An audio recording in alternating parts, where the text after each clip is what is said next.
Bienvenidos a Economía de Frente con Ernesto Fález Santoscoy, y hoy nos da muchísimo gusto tener el privilegio de recibir nuevamente como invitado especial a Eduardo Loría. Muchas gracias por aceptar esta invitación de reflexión sobre asuntos de economía y finanzas. Comenzamos.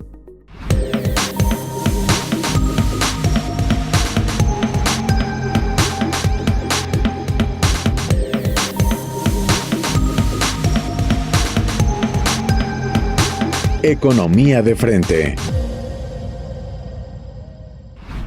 Primero que nada, muchas gracias. Saludamos a Eduardo Loría. ¿Cómo estás, tocayo? Buenos días, Ernesto, tocayo, pues aquí a tus órdenes. Como muñequito de pastel, ¿no? ¿Te das cuenta, Ernesto?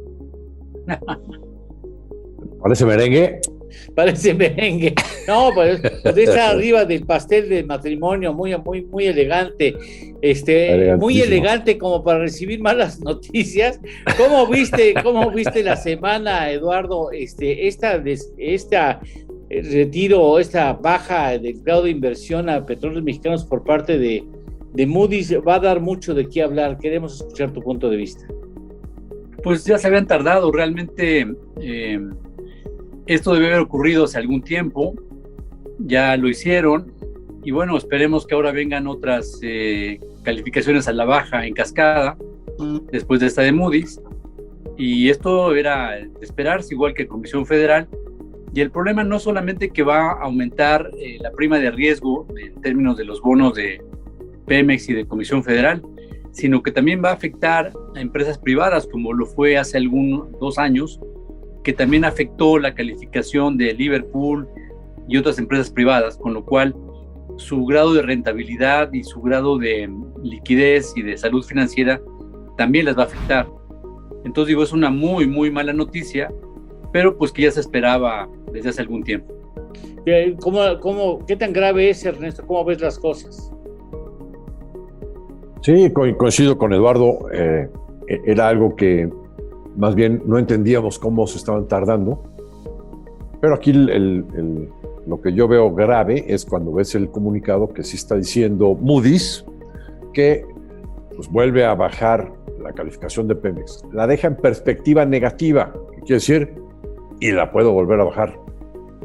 Y adicionalmente en su argumentación está diciendo que con todo y el apoyo que ha recibido del gobierno federal, donde el gobierno federal ha tenido que asumir cerca de $6,000 millones de amortizaciones de la deuda de Pemex. Este año, porque el año entrante es más fuerte la presión. Cerca de 10,000 para el año entrante. Pero con todo y esa,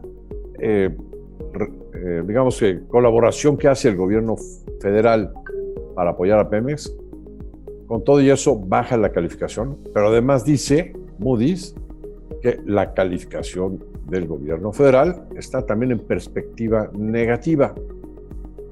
Es decir, también está diciendo, cuidado, porque también ahí te voy con el gobierno federal a bajar la calificación. Entonces, hoy es algo que no ha sucedido todavía, pero está ahí con todas las señales listas para que ocurra una degradación de la calificación de la deuda soberana por estar apoyando a Pemex. Ahora sí ya salió más caro el caldo que el banquete. Bueno, oye, déjame preguntarle, Eduardo, si esto tiene repercusiones en la economía real, esto finalmente acaba afectando el trayecto real en el desempeño económico del país. Por supuesto, porque le pega de varias maneras, ¿no? Una es que aumenta el pago que se tiene que hacer en los mercados financieros de la deuda, porque se aumenta una prima de riesgo, porque se vuelve más riesgosa la deuda de las empresas públicas como Pemex, seguramente Comisión Federal, y de la deuda soberana. Y eso también impacta presiona a que los CETES, la tasa de interés interna, no pueda bajar. Eventualmente va a subir porque la inflación no cede, ¿no? Pero le mete una presión adicional a que la tasa de interés de CETES crezca. Y también le mete presión a las empresas privadas que cotizan en bolsa porque también implica que, y eso ya pasó, comentaba yo hace unos minutos, pasó cuando bajaron la vez anterior la nota crediticia, castigaron a empresas privadas mexicanas muy importantes, también al ver que como el mercado se contrae, su capacidad de solvencia financiera también se afecta, ¿no? Entonces evidentemente que eso tiene un efecto multiplicador sobre toda la actividad nacional. Ernesto, por la mañana tuvimos la oportunidad de escucharte también y tratar este tema. Hay un diferencial en cuanto a costo del endeudamiento muy importante, que vale la pena que pusieras ese ejemplo de con cuánto tuvo que ir a Pemex a endeudarse y el diferencial de tasas, porque eso finalmente habla de las consecuencias, es parte de la factura que tiene que pagar Pemex por esta reducción en la calificación crediticia de Moody's. Sí, para darle más información a nuestro amable teleauditorio. Antes de esta reducción en la calificación de la deuda de Pemex, hace algunos meses, Pemex hizo su último intento de obtener financiamiento afuera y consiguió más de $1,000 millones, una cantidad importante, al 6.99%, es decir, 7% en dólares. Para comparar cómo está hoy en día, para el mismo plazo, la tasa del gobierno norteamericano está en 1.20 y Pemex está pagando 7%. Es decir, más de 680 o 90 puntos base arriba de lo que le cuesta al gobierno norteamericano obtener financiamiento. Carísimo. Otro ejemplo, el gobierno mexicano, Gabriel Llorio, subsecretario de Hacienda, acaba de hacer una colocación de 1,500 millones de euros, bonos en euros, al 2.2% a 15 años, mayor plazo y a una tasa mucho más competitiva en un bono sustentable. Bueno, ese es, vamos a decir, el costo del dinero que debería tener el gobierno federal y Pemex. Algo parecido, no 7%. Y esto te da una idea de cómo están discerniendo, diferenciando o discriminando la deuda del gobierno federal respecto de la deuda de Pemex. Permítanme ir a una pausa, caballeros. Hacemos una pausa y regresamos al segundo bloque de Economía de Frente. Economía de Frente. Regresamos. Economía de Frente. Continuamos. Bueno, y esto puede tener lo que comentó Ernesto Farrell y Eduardo en el segmento anterior. Te pregunto, tocayo, esto también puede tener una influencia en las decisiones de inversión de grupos empresariales que van a llegar a México, están pensando en venir a México, tienen algún plano para expandir sus plantas en México. ¿Eso afecta? Totalmente. Es decir, pues hemos hablado en otras ocasiones de que la incertidumbre, la desconfianza es enorme, como nunca había pasado. Yo creo que ni siquiera en la época de Luis Echeverría había ocurrido una desconfianza, un clima de negocios tan turbio, tan anti-sector empresarial como ahora. La inversión extranjera directa cayó el año pasado. Eso siempre pasa cuando hay depresiones mundiales. Cuando eso ocurre, caen los flujos de inversión extranjera en todo el mundo.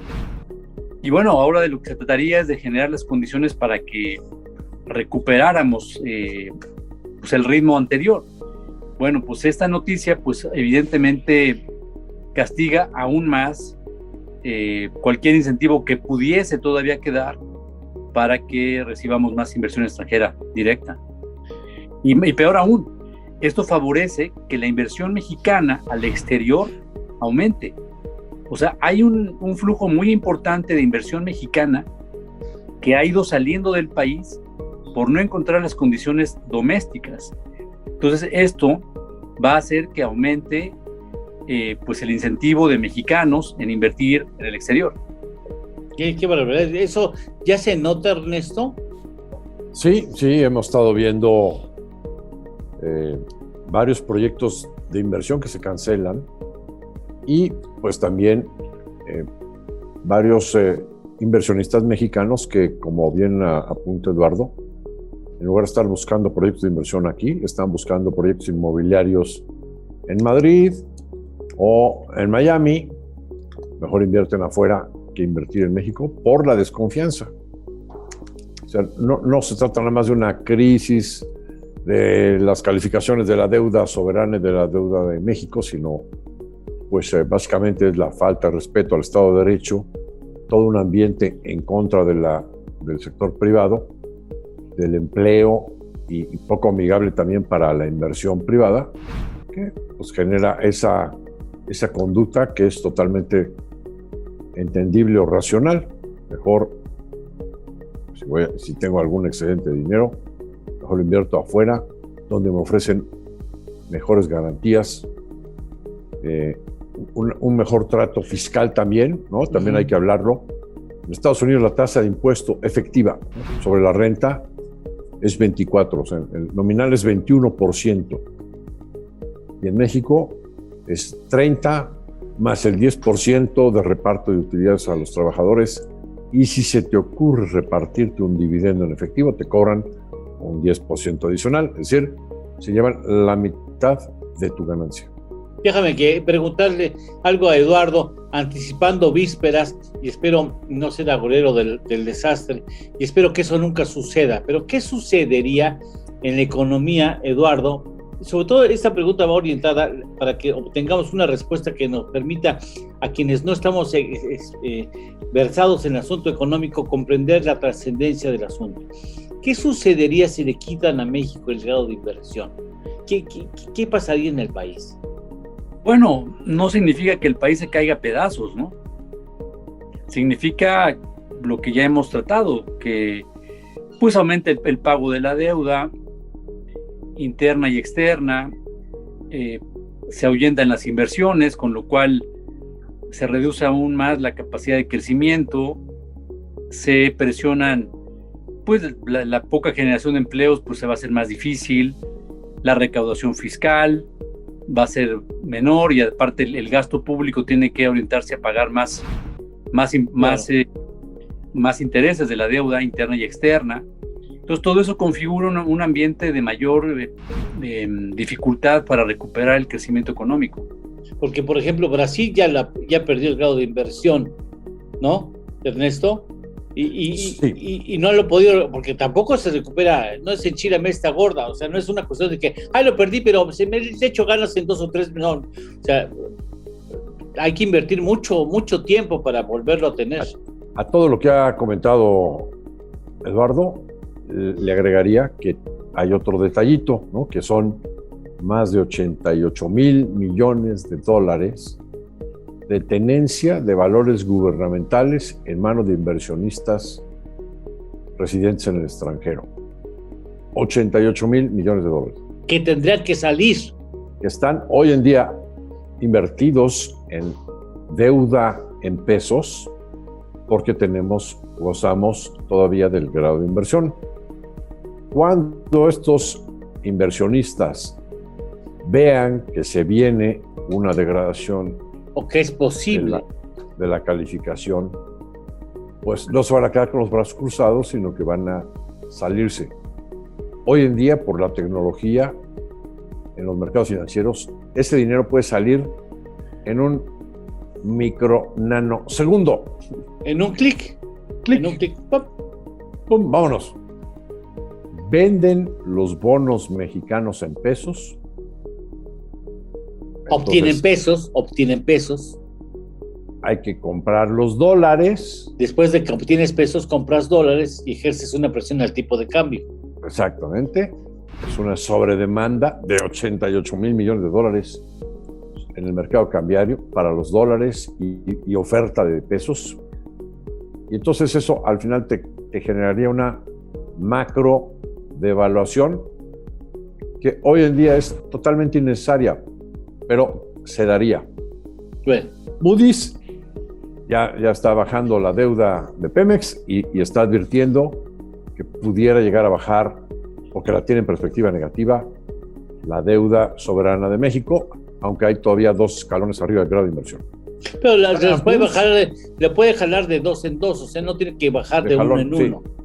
Standard & Poor's nos tiene 3 escalones arriba del grado de inversión y tiene la misma calificación para el gobierno federal y para Pemex.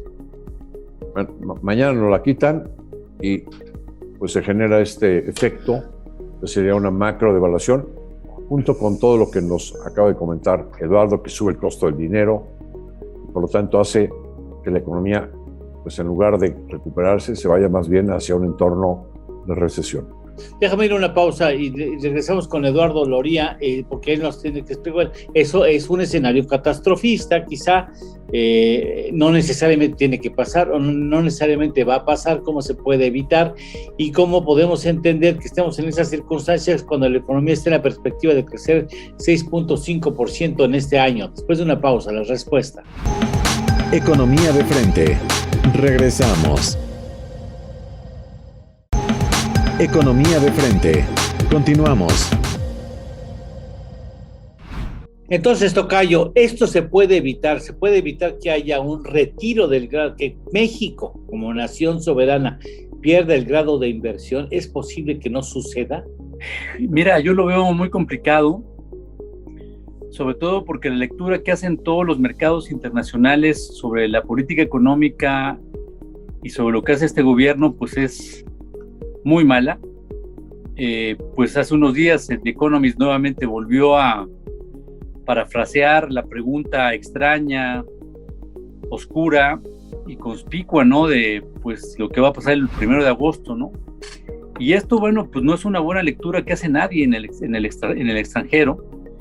Y bueno, si ahora Pemex se va a lanzar a distribuir gas casa por casa, y no solo eso, sino ahora el gobierno mexicano quiere revivir Mexicana de Aviación, es decir, es abrir tantos frentes con un problema fiscal tan grande, con un problema de crecimiento de largo plazo tan importante, un problema de deuda y un problema financiero y de caja, porque todos esos problemas, y de viabilidad incluso de Pemex,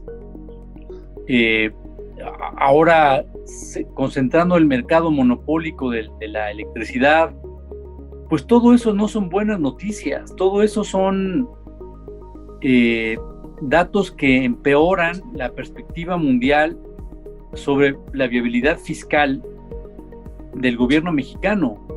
Entonces todo eso impacta negativamente en la perspectiva que se tiene sobre la deuda soberana. Cuando un país deja de crecer, automáticamente su deuda aumenta, es decir, es una cosa matemática que pues no vamos a explicar, pero cuando un país deja de crecer o crece por abajo de la tasa de interés, automáticamente aumenta la deuda externa, la deuda total del gobierno.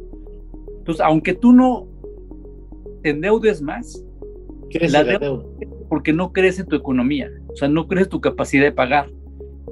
Entonces, bueno, este año efectivamente, ayer nada menos, antier, el Fondo Monetario dijo que México va a crecer más, o sea, 6.3, 6.5 por ahí. Ok, aceptemos sin conceder que eso va a ocurrir, lo cual es bueno. Y básicamente va a ser por el arrastre de la economía estadounidense y por el envío de remesas de mexicanos en el exterior, no porque pues estén haciendo las cosas bien. Sin embargo, regresaremos a una trayectoria el año que viene, de acuerdo con los pronósticos del Fondo Monetario, estaremos en 4.8, 4.9 de crecimiento en 2022, y de ahí vamos a regresar a un 2% de largo plazo. Bueno, pues esto, digamos, no va a revertir de cualquier manera la mala lectura que hacen los mercados internacionales. Vamos, la pregunta es, para no empeorar el problema de deuda soberana, o más bien que no nos castiguen ahora la nota soberana y que no se empeore la nota de Pemex y de Comisión Federal, la pregunta es, ¿cómo vamos a fondear los pagos que se tienen que hacer de corto plazo de Pemex? Que ya lo dijo muy acertadamente y muy claramente Ernesto, de $6,000 millones a una tasa del 7%, que es enorme. ¿Y cómo vamos a enfrentar el año próximo pagos pues de alrededor de 10,000 millones de dólares, solamente de Pemex. Habría que verlo de Comisión Federal. Entonces, frente a esto, híjole, yo no tengo respuestas claras, pero sí me parece que esto oscurece mucho más la capacidad financiera del gobierno. Ernesto. Coincido con Eduardo. Vaya que está complicado el reto, un reto formidable para el nuevo secretario de Hacienda, que esperamos sea ratificado en los próximos días por el Congreso, que hasta ahora no está ratificado, pero sí tiene un reto formidable enfrente. Y si él está tomando el reto de esta responsabilidad, es porque debe estar exigiendo al presidente varias cosas como para poder tener las riendas del aparato económico para poder dirigirlo.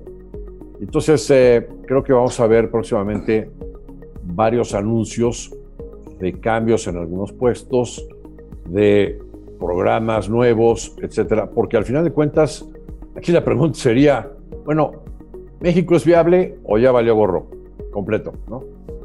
Y bueno, la verdad es que sí, México sí ya valió gorro. No sé. No, ¿qué pasó?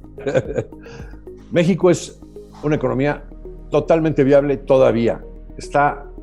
Tiene recursos naturales impresionantes, todos los climas, abundancia de petróleo, abundancia de gas, aunque no queremos sacarlo de donde está, metales preciosos, todo tipo de climas, litorales, y además está asociado y pegado a la economía más grande del mundo.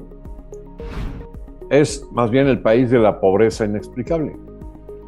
Y todavía hay forma de hacer que el gobierno, pues por lo menos dé cierto viraje para que la economía pueda crecer más.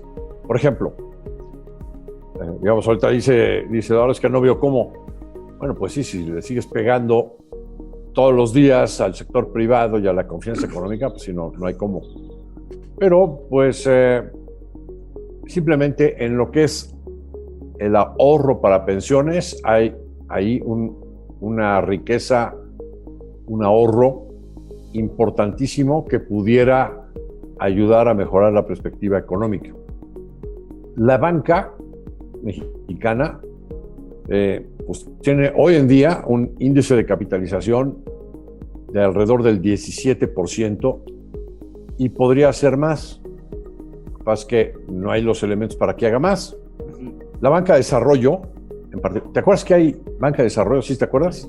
Algo así llegué a escuchar en secciones anteriores. Bueno, está totalmente apagada. ¿Puede hacerse algún esfuerzo para mejorar? Sí puede hacerse algún esfuerzo. En la cuestión del financiamiento de la deuda de Pemex y de CFE, me parece que también hay todavía posibilidades de corregir el rumbo y hacer algo. Quizás también podría presentarse nuevos planes de negocios de ambas compañías. Bien. Porque los de hoy son desastrosos. Es decir, todavía hay, creo, elementos que pudieran hacer que mejore algo la perspectiva de aquí para el final del sexenio. Si no se hace, será un sexenio perdido. Lástima que no hay más tiempo para dedicarle reflexiones a estos elementos que ustedes han puesto sobre la mesa. Solo para agradecerle a Eduardo Loría. Gracias, Eduardo, que estés aquí con nosotros. El programa ha terminado. Es un placer, como siempre, tenerte aquí. Espero que muy pronto regreses. Tocayo, como siempre, a tus órdenes. Muchas gracias, Ernesto Félix Santoscoy, compañero y amigo. Gracias. Eduardo, gracias a ustedes. Gracias, sobre todo gracias a usted que mantiene firme la posibilidad de que este programa siga produciéndose. Gracias, hasta la próxima semana.